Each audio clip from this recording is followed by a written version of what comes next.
Uganda just passed a law that made homosexuality illegal, and the many corrupt Western leaders and their allies are panicking.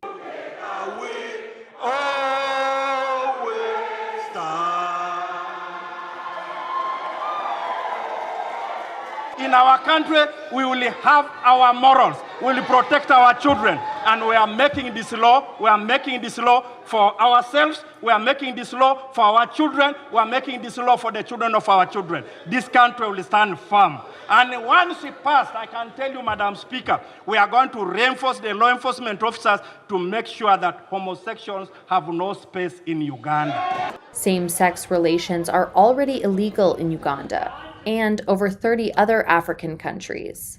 The new law would introduce steep sentences, life in prison for same-sex relations, and the death penalty for aggravated homosexuality, which according to the bill involves gay sex with people under 18 or when the perpetrator is HIV positive, among other categories. As you might have expected, the Western countries, led by America, are swiftly condemning this bill and are already dishing out the threats should Uganda sign the bill into law.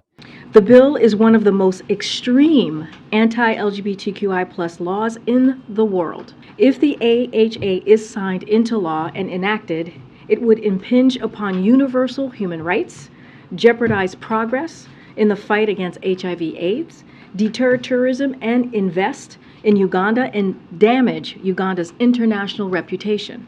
Parliament passing it, it still has some process to go here.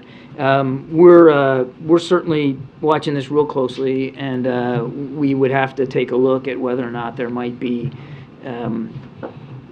repercussions that we would have to take, perhaps in an economic way, should this law actually get passed and enacted. That would be really unfortunate because so much of the economic assistance that we provide Uganda is health assistance, and largely through PEPFAR.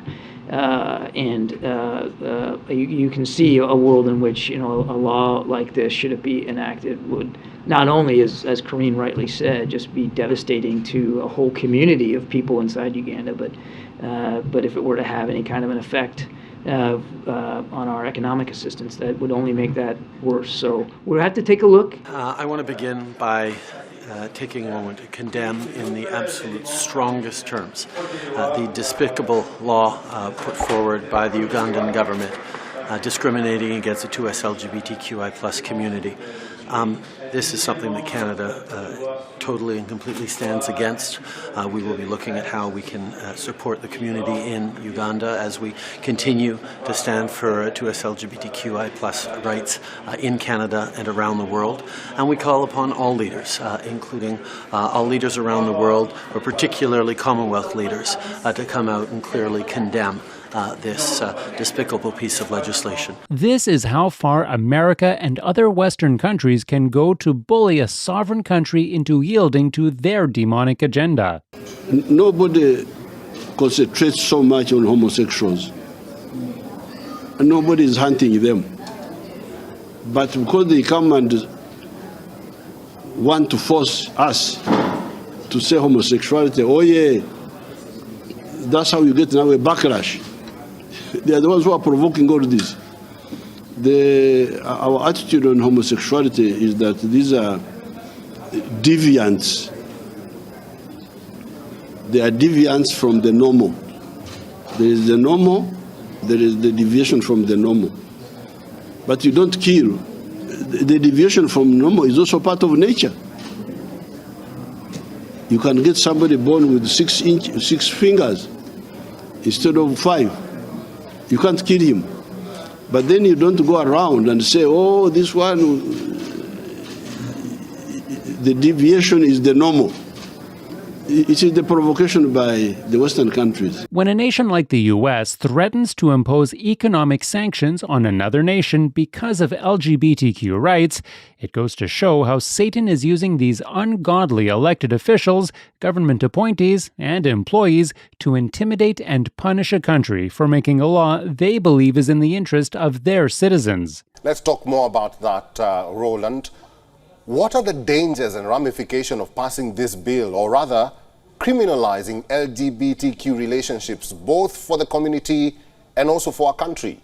One, as I mentioned, discrimination is that once we criminalize LGBTI activities, one, you find that this community will not be free to go to look for services because already you have already said that we don't identify you. And this includes health services. It includes services such as LGBTI community going to hospitals for treatment because one, if the treatment is related to, for instance, issues that affect their sexual health, then you find that these persons may face some kind of discrimination. Every person without God is in a dire mental condition. Doesn't mean their rational faculties are not functioning. But it does mean that they are in the kingdom of darkness, right? It does mean that they are under the power of the prince of the power of the air, the spirit that now works in the children of disobedience. So we have to understand that anyone who is not a believer is operating in some sense with a demonic influence. It may be external, coming at them through the culture, but there's something in them, in their corruption, in their fallenness, in their natural perversion that deceives them. The heart is desperately wicked, deceitful and desperately wicked. Who can know it? We want to make two crucial points here. First, we do not support taking someone's life because of gender identity. However, Uganda allotted the penalty as a deterrent to homosexuals who have sex with minors or a gay with HIV/AIDS who have intercourse with another person. In the United States, if an adult engages in sexual activity with a minor or someone under the age of consent, they commit a felony, even if the minor indicated they agreed to have sex. Here are some examples of penalties for sleeping with a minor in the United States. The consequences of a conviction for a sex crime involving a minor include up to a lifetime prison sentence, years on probation once the prison term is finished, fines of tens of thousands of dollars, required registration as a sex offender, often for the rest of your life, civil penalties in some states. Isn't it hypocritical for the United States to condemn Uganda? At the core of it, it's really not about fighting for human rights. Instead, it's about exporting a sinful lifestyle to other countries with more pertinent issues to address. Secondly, the West should learn to respect other countries' sovereignty and their ability to make certain laws to protect their nations. What is your message to Western human rights groups, to President Obama, to lesbian, gay, bisexual, and transgender people? Respect African societies and their values. If you don't agree, you just keep quiet. Let's manage our society the way we see. If we are wrong, we shall find out by ourselves. Just the way we don't interfere with yours. And here's the point we're trying to make. In the United States and many other European countries, polygamy or bigamy is a felony, meaning that you could be fined and even jailed for marrying someone else while still married. On the contrary, some African countries do not criminalize polygamy. The question then is, why are the United States and the West attacking a sovereign nation for making a law to ban homosexuality? This is hypocrisy and intimidation in their purest form. If you come to Germany, for instance, which is one of the most liberal countries in the world, polygamy is illegal in Germany. Not only is it illegal, you could end up with a fine and a jail term of up to 3 years. One would think and expect that a country as liberal as Germany or any other country in Western Europe in promoting human rights would also have, people practice whatever they want to practice. But the reality is that every country is entitled to enact legislation or laws that promotes moral values of that particular country. Please join us in our fight for the truth. Please share our videos, subscribe, like, and comment. We appreciate your help. Unfortunately, the issue of homosexuality is gradually becoming a global issue. Some even go as far as calling it a human rights issue, while others condescend so low as to equate rights with the Black civil rights movement in America. So are there differences between ethnicity and so-called sexual orientation? Absolutely there are. Ethnicity is innate and unchangeable. So-called sexual orientation is not innate, and it is changeable. We know this. 1 Corinthians chapter 6 is 2,000-year-old evidence that people stop being gay. So we know that it's neither innate nor is it unchangeable. So there are huge differences between the two. However, if all you're doing is using the language of the culture and the idea of people as constituencies, then you end up right where we are, and it's hard to stop that train. I think there are some things that we accepted philosophically in the civil rights movement that were not based in biblical truth. And those things are being applied in the gay rights movement the exact same way. And now we're calling them out. For example, the idea of constituentizing people, to create a word, seeing people as constituencies and seeing rights as rights for constituencies of people.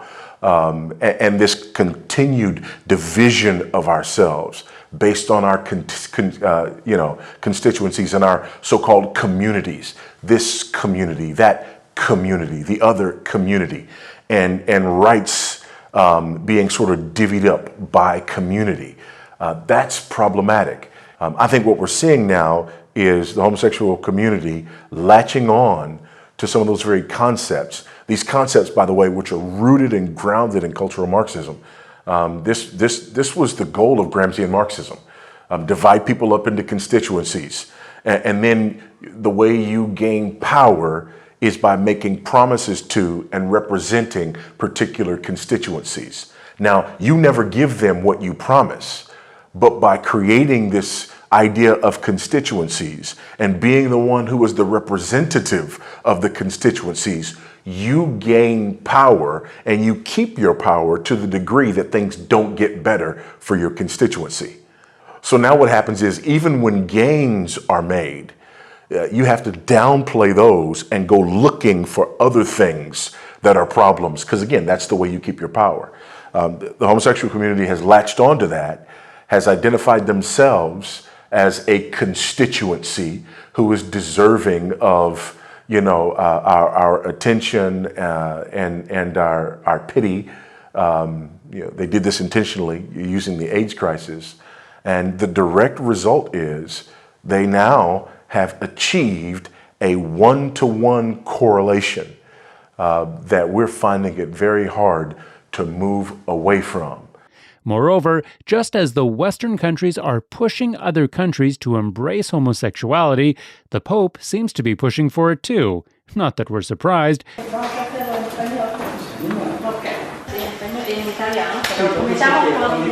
Todos hijos de Dios.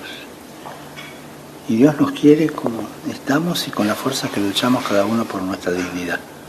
Ser homosexual no es un delito, no es un delito. Sí, pero es pecado. Bueno, primero, distingamos pecado por delito. Pero también es pecado la falta de caridad con el prójimo. ¿Y vos cómo andás? La condena de la homosexualidad viene de lejos. Hoy día, por ejemplo, creo que los países que tienen condena legal son más de 50. No la nombran directamente, pero dicen aquellos que tienen actitudes antinaturales, o sea, buscan decirlo de manera escondida. Creo que es injusto. May the Lord Jesus help us to remain faithful despite the glorification of sin all around us. Amen.